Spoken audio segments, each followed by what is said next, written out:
Chevrolet автокөлігі, Chevrolet көлік Коблттың есігін ашу, обшивкасын ашу бірінші болып мына жерде мынаны ашасың, мына крепление отверткамен былай ашып жібересің. Мына ішінде так бір болт бар. Так жетілік колодкамен ашасың.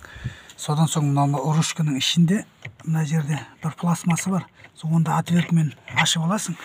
Мынандай жеңішке отверткамен, былай тығып тұрып бүйтіп ашып жіберсең шығады.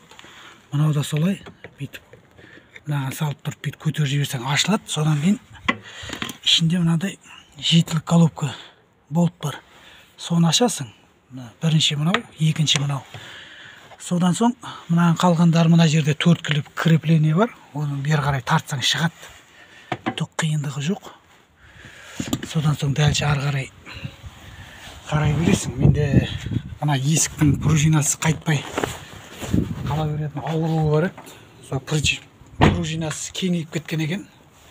Мына бүйтіп ашқан кезде мынау деген жабылмай қалып осылай көтеріліп қалатын еді ғой, осылай жартылай көтеріліп қалады. Енді пружинасын қайттан керіп салдым. Енді өте керемет жұмыс жасап тұр. Міне пружин кәдімгідей тартып тұр. Міне осылай жасап алсаңдар болады. Мен қазір мына ручканың ішін мана түсіруді жаңа үзін болғасын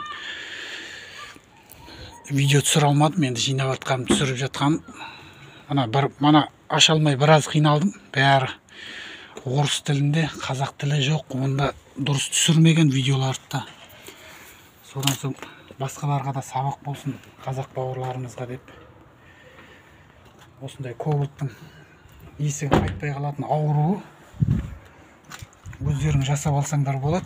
Түк те қиыны жоқ. Жаңа 2 болтпен ашып, мынаның іші де жетілік 2 болтпен тұрады. Онда ашып мынаны былай суырып алуға болады.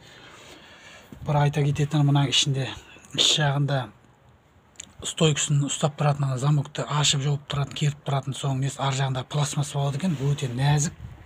Соны сындырып алмаңдар. Қалғаны ештеңе емес. Қалғаны осылай өздерің жасап алсаңдар болады.